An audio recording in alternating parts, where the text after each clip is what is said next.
नमस्कार। एक बार की बात है, एक बुढ़िया अपने बहू और बेटे के साथ एक गांव में रहा करती थी। वह दिन रात गणेश जी की भक्ति किया करती थी। उसे आंखों से ठीक से दिखाई नहीं देता था, फिर भी वह गणेश जी की भक्ति दिन रात किया करती थी। एक दिन गणेश जी ने प्रसन्न होकर उसे दर्शन दिए और बोले, माई, मैं तुम्हारी भक्ति से बहुत प्रसन्न हूँ। मांगो, तुम्हें जो वरदान मांगना है, लेकिन तुम सिर्फ एक ही वरदान मांग सकती हो। तभी बूढ़ी माई बोली, गणेश जी, मुझे तो मांगना नहीं आता है। अगर मैं अपने बेटे और बहू से पूछकर मांगू तो आपको इसमें कोई आपत्ति तो नहीं होगी।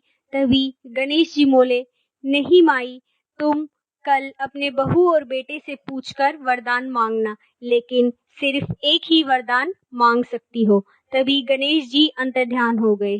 अब वह बुढ़िया अपने बहू और बेटे से सारी बात बताने लगी और पूछने लगी कि कल मैं गणेश जी से क्या वरदान मांगू।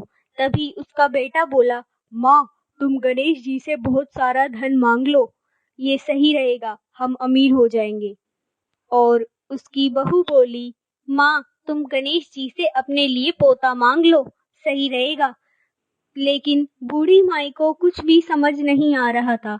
तभी बूढ़ी माई पड़ोस में एक पड़ोसन के पास गई। वह बूढ़ी माई की सहेली थी। उसने उसको सारी बात बताई और पूछा कि मैं गणेश जी से क्या वरदान मांगू। तभी उस पड़ोसन ने बताया कि तुम अपने लिए आंखों की रोशनी और लंबी आयु मांग लो।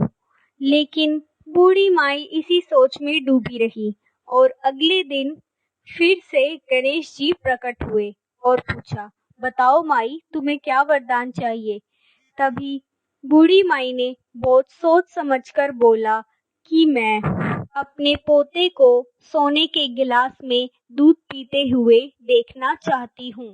तभी गणेश जी बोले, वाह माई, तुमने एक ही वरदान में सब कुछ मांग लिया। अपने लिए लंबी आयु, बहू के लिए पुत्र और बेटे के कहने पर धन भी मांग लिया। हम तुम्हारी इस बात से बहुत प्रसन्न हुए। तुमने अपना दिमाग लगाकर एक ही वरदान में सब कुछ मांग लिया।